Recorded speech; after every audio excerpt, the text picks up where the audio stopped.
अस्सलाम वालेकुम। खोजी टीवी में खुश आमदीद। मुझे इरफान कहते हैं, आपको हमारे फेसबुक पेज और यूट्यूब चैनल पर खुश आमदीद। अदालत ने बिलाखिर आज आईजी साहब जो पंजाब हैं उनको हुक्म दे दिया है कि आपने 24 घंटे के अंदर अंदर मुकदमा दर्ज करना है। अदालत में रिमार्क्स देते हुए, अदालत में ये बताते हुए जो आईजी पंजाब हैं वो कहते हैं जी कि मुझे पंजाब हुकूमत ने मना किया था कि मुकदमा दर्ज नहीं करना।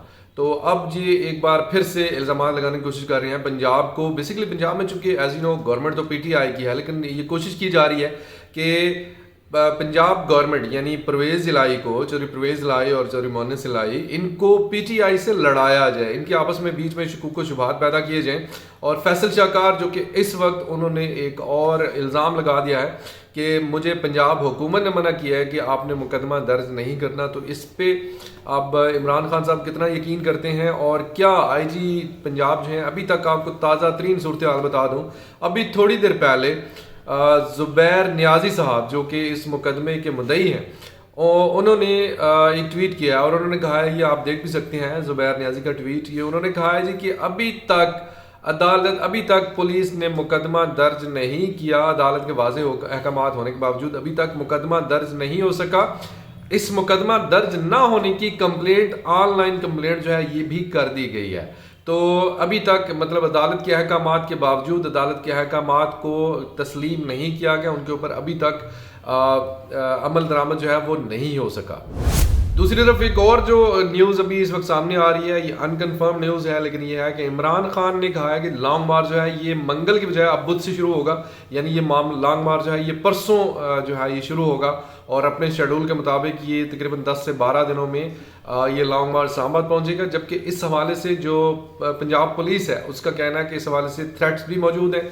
मुनासिब सिक्योरिटी, मुनासिब वहाँ पर अगर ना ख्याल किया गया तो मामला जो है ये ख़राब हो सकते हैं, मज़ीद नुकसान जो है ये भी हो सकता है। तो ये लॉन्ग मार्च के हवाले से, जबकि इमरान खान ने सदर पाकिस्तान को भी एक ख़त लिख दिया है और उसमें कहा है कि इदारों को अपनी हुदूदों क़यूद का ख्याल करना चाहिए और लिमिट्स तय की जानी चाहिए कि कौन सा इदारा कहाँ तक उसने अपनी हुदूद का इस्तेमाल करना है। फिर यहाँ पर एक और आपके सामने मैं जो मैटर है वो रखना चाहता हूँ। कल सारा दिन इसके ऊपर बड़ी बहस होती रही, बड़ी बातें होती रही, लेकिन अब ये मामला ये सारे का सारा सामने आ चुका है। अब जो एक गरीब आदमी है ना, फ्रैंकली स्पीकिंग, गरीब आदमी की बेसिकली कोई ज़िंदगी नहीं है। गरीब आदमी को ये एक बंदा उठा के कहता है कि तुमने ये बयान देना है, दूसरा उसे कहता है कि तुमने ये बयान देना है। ये रेस्क्यू 1122 के अहलकार, इनका नाम है रिजवान, ये इन्होंने बयान दिया, और बयान में सबसे ज़्यादा जो चीज़ इंपॉर्टेंट है वो है कि इंटेरोगेटिव ऑफिसर, जो ऑफिसर वहाँ पे सवाल कर रहे हैं उसके सवालात बड़े अहम हैं। ये ऑफिसर सवाल करते हुए बार बार उसके मुंह में लुकमा डालने की कोशिश कर रहे हैं, अल्फाज डालने की कोशिश कर रहे हैं कि ये बात करो, ये बात करो, ये बात करो। ये कैसे बात कर रहे हैं, इसमें कुछ फॉर एग्जांपल कुछ सवाल मैं आपके साथ शेयर करता हूँ कि ज़ख्म किधर किधर आए थे। ये भी इस तरह का सवाल है जिसके ऊपर आपको ऑलरेडी काफ़ी कुछ पता चल चुका है। ज़ख्म किधर किधर आए थे, तो उसने बताया कि ज़ख्म जो घुटना है उसके करीब, जो एक हड्डी का उसने नाम लिया कि वहाँ पर उस हड्डी के करीब एक ज़ख्म आया था। फिर वो कहते हैं कि अच्छा, ये सवाल पूछने वाला ये सवाल पूछ रहा है कि बुलेट लगी थी या कोई और नोकदार चीज लगी थी या कोई और किसी तरह से जख्म आया था। ये अब वो सवाल पूछ रहा है, इंटेरोगेशन ऑफिसर जो है ये उस 1122 से वो सवाल पूछ रहा है। अच्छा, वो सवाल एक और पूछता है, वो कहता है कि ब्लड और कहीं पर नजर तो नहीं आया। यानी ये इस तरह का सवाल है कि मतलब ये उसका जवाब वो उसे बता रहा है कि तुमने इस तरह का, अब एक ख़ास किस्म का सवाल किया जाए तो उसका एक मखसूस जवाब ही हो सकता है। तो इस तरह से फिर असल जो बात है वो आगे चलकर मैं आपको बता रहा हूँ। पहले मैं सवाल ज़रा आपके साथ शेयर कर लूँ। फिर वो जो इंटेरोगेशन ऑफिसर है वो एक और वो खुद से रिमार्क्स भी दे रहा है और सवाल भी पूछ रहा है कि शरला जो है, शरला यानी छरे को वो शरला कह रहे हैं, तो उसके ज़्यादा चांसेस थे या कोई और चीज़ लगी थी या कोई गोली लगी थी। तो इस तरह के सवालात वहाँ पर पूछे गए।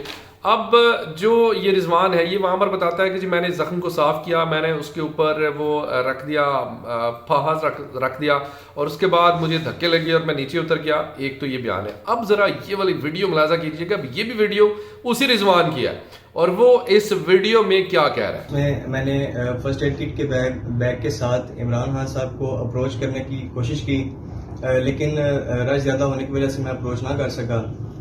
इस दौरान जल्दी में इमरान खान साहब के जो पास लोग मौजूद थे उन्होंने जल्दी से जल्दी उनको नीचे शिफ्ट किया और मैंने ना उनको फिजिकल एग्जाम किया है, ना मैंने उनकी कोई इंजरीज देखी हैं। जी, आपने देखा कि रिजवान कह रहा है कि मैं तो ऊपर गया ही नहीं हूं, मैंने वहां पर जाकर मैंने देखा ही नहीं है, ना मुझे जख्म देखने का मौका मिला है, लिहाजा मैं इसके बारे में कुछ नहीं कह सकता।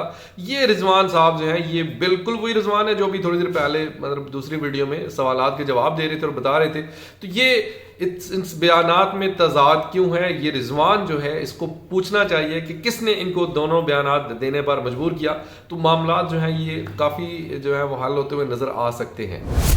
अच्छा, फिर यहाँ पर मैं आपको एक और न्यूज़ देने वाला हूँ। ये जो राना सनाउल्लाह साहब हैं, इनको भी बिलाखिर ये मिल गया जी, NRO मिल गया इनको भी, क्योंकि राना सनाउल्लाह साहब जो हैं उनको भी उनका जो एक केस चल रहा था आमदन से ज़ायद असासे बनाने का केस, जिसमें ये कहा जा रहा था ANF यानी एंटी नारकोटिक फोर्स की तरफ से कि ये जो नशा वगैरह है वो बेचकर इन्होंने पैसा इकट्ठा किया हुआ है, जबकि दूसरी तरफ ये था कि ये करप्शन का पैसा है। एक तो ये चीज़ थी। फिर जो नैब के वकील हैं फैसल बुखारी गालबन उनका नाम है, उन्होंने कहा है जी कि चूंकि नैब की जो नई अमेंडमेंट्स हैं वो आ चुकी हैं और नैब की नई अमेंडमेंट्स के मुताबिक अब राना सनाउल्लाह साहब जो हैं उन पर दोबारा इस चीज़ की तफ्तीश होनी चाहिए कि क्या वो इनके बाद आते हैं, और उसके बाद इस केस को क्लोज कर दिया जाता है और राना सनाउल्लाह साहब जो हैं वो भी बहती हुई गंगा में हाथ धोने वालों में शामिल हो चुके हैं। और एक और न्यूज़ आपको दे दें कि इस वक्त जो मामला चल रहे हैं वो चल रहे हैं कि अलीम खान के ऊपर भी मुकदमा दर्ज हो चुका है। अलीम खान जिनका एक हाउसिंग सोसाइटी के हवाले से उनका नाम सामने आ रहा था, उसमें बेकायदगियाँ बेज़ाब्तगियाँ थी, उनके ऊपर मुकदमा दर्ज हो चुका है। और यहाँ पर अभी जो कुछ और मामला सामने आएंगे वो ये है कि उसके चूँकि उनमें जो ये मुबैना हाउसिंग सोसाइटी है इसमें उनके अहल खाना के जो नाम है वो भी आ रहे हैं, और अहल खाना के नाम आने पर सियासत भी की जा सकती है। लेकिन अब जो हाउसिंग सोसाइटी है, अगर उसके प्लाट्स उसकी जो वो किसके नाम पर है, अगर उसमें जो उसके मालकान में अगर अहल खाना का नाम है तो डेफिनेटली वो भी इसमें शामिल होंगे, उनका नाम भी आएगा। और अलीम खान के ऊपर पंजाब गवर्नमेंट ने मुकदमा दर्ज कर लिया है और अब अलीम खान जो है वो उनके ऊपर इस केस की प्रोसीडिंग जो है वो शुरू हो चुकी हैं। और जाते जाते आपको एक और न्यूज़ दे दूं, इस वक्त जो वज़ीर ख़जाना हमारे इसहाक डार साहब हैं, उनकी कुछ अर्सा पहले उन्होंने जो IT का कलमदान है, जो वज़ीर IT इंफॉर्मेशन टेक्नोलॉजी हैं, उनको तब्दील करने की ख्वाहिश का इज़हार किया। इस पर जो वज़ीर IT हैं अमीनुल हक साहब, जिनका ताल्लुक MQM से है, उन्होंने कराची में तकरीर करते हुए वाज़ेह धमकी दे दी। उन्होंने कहा जी कि अगर मैं IT का वज़ीर ना रहा तो तुम भी वज़ीर ख़जाना नहीं रहोगे। तो इस वक्त जो मामलात हैं वो मतलब एक जो अननेचुरल जो इत्तेहाद होता है वो इसी तरह का होता है, जिसमें जो एक दूसरे को धमकियाँ, एक दूसरे को तड़ियाँ लगाई जाती हैं और उसके बाद मतलब ये इत्तेहाद अब उन्होंने जाना कहीं नहीं है। अगर वो उसके ऊपर एक्शन लेते हैं, एक्शन क्या ले सकते हैं? एक्शन ये ले सकते हैं कि MQM जो है उनको वजारत से हटाने के ऊपर उसके इत्तेहाद ख़त्म करने का ऐलान कर दे। तो इत्तेहाद ख़त्म करने का ऐलान तो नहीं होगा, किसी सूरत नहीं होगा, क्योंकि जिन्होंने इनको मुतहद किया है, जिस रस्सी से इनको बांधा गया है, तो वो रस्सी बांधने वाले इतने कच्चे नहीं है कि ये अपनी रस्सी छुड़ा कर कहीं और जा सकें। तो इस वक्त ये एक मतलब अंदरून खाना इनकी जंग भी चल रही है और बाज़ार ये इत्तेहादी तो हैं, लेकिन अंदरून खाना इनकी जंग भी चल रही है। ये थी कुछ ताज़ा तरीन अपडेट जो कि मैंने आपके साथ शेयर की। इरफान को इजाज़त, खुदा हाफ़िज़।